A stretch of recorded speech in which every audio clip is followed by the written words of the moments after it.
देंगे beta emission को। तो स्टूडेंट्स पिछले कुछ लेक्चर्स में हम डिस्कस करते आए हैं रेडियो एक्टिविटी को एलिमेंट्स। ठीक है, यहाँ पे मैं लिख लेती हूँ रेडियो एक्टिव।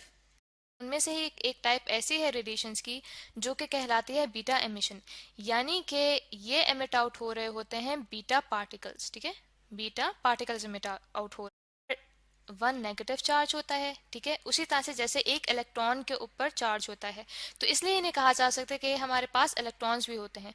या फिर अगर इनके ऊपर पॉजिटिव चार्ज भी हो, ठीक है, पॉजिटिव, लेकिन मैस इलेक्ट्रॉन वाला ही हो, तो इन्हें पॉजिट्रॉन के तौर पे भी कहा जाता है। ठीक है, यहाँ पे मैं लिख देती हूँ कि पॉजिट्रॉन भी इनको कहा जाता है, जिस तरह से इन्हें नेगेटिव चार्ज होने की वजह से इलेक्ट्रॉन कहा जाता है। तो सुनिए, ये जो पॉजिट्रॉन होता है इससे मुराद ये होता है कि ये हमारे पास एंटी इलेक्ट्रॉन है। ठीक है, एंटी इलेक्ट्रॉन पार्टिकल होता है। इससे मुराद ये होती है कि इसका मैस तो वही होगा जो कि इलेक्ट्रॉन का होता है। ठीक है, मैस लाइक इलेक्ट्रॉन। ठीक है, लेकिन जो अभी जो हमारे पास स्टेबल एलिमेंट आया है, ठीक है, इसका जो हमारे पास एटॉमिक मैस है वो चेंज नहीं होता। ठीक है, एटॉमिक मैस डजंट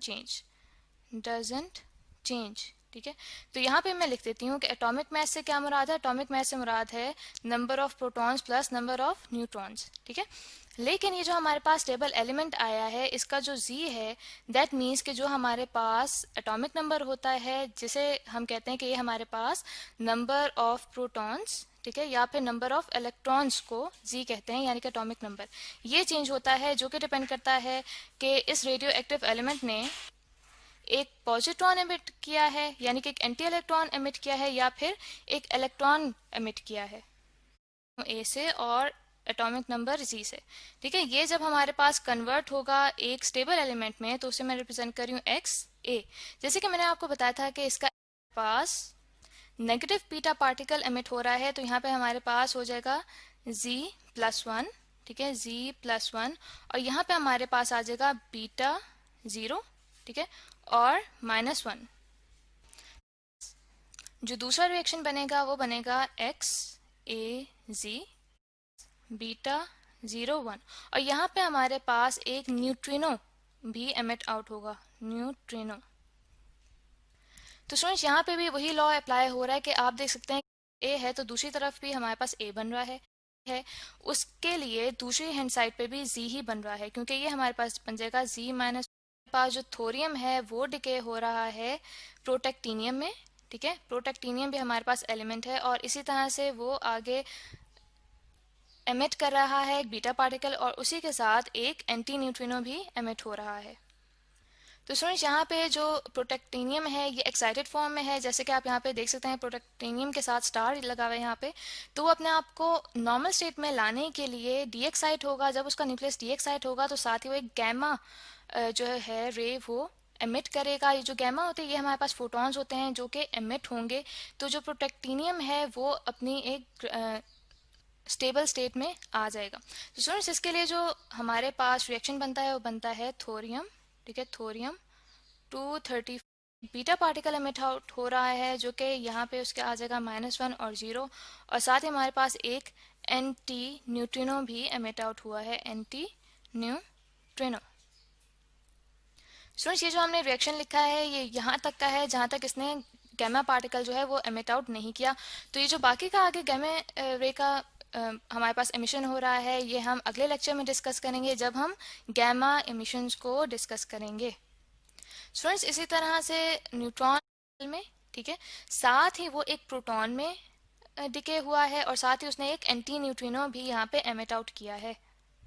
तो यहाँ पे जो हमारे पास रिएक्शन बनेगा वो बन जाएगा N01। ठीक है, और यहाँ से हमारे पास आ जाएगा 1 प्रोटॉन।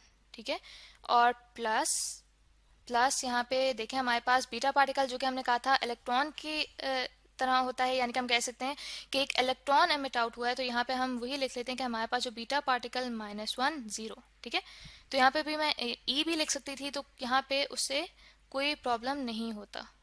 पास पॉजिट्रॉन और इलेक्ट्रॉन दोनों की एमिशन हो रही है। ठीक है, और वो भी एक ही एलिमेंट के आइसोटोप्स में। तो स्टूडेंट्स यहाँ पे आप देख सकते हैं कि सबसे पहले हमारे पास डायग्राम में मौजूद है बीटा माइनस डिके।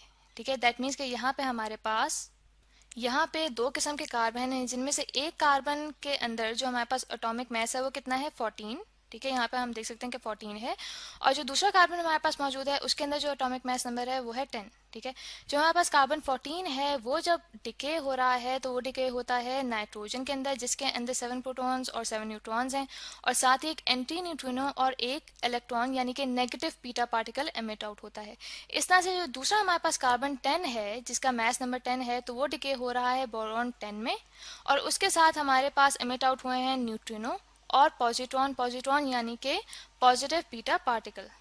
तो स्टूडेंट्स इनके लिए जो हमारे पास रिएक्शंस आ जाएंगे वो आएंगे C14 6, ये कन्वर्ट हो रहा है हमारे पास nitrogen 14 and 7 plus beta 0 - 1 plus 1 anti neutrino, ठीक है, एंटी न्यूट्रिनो।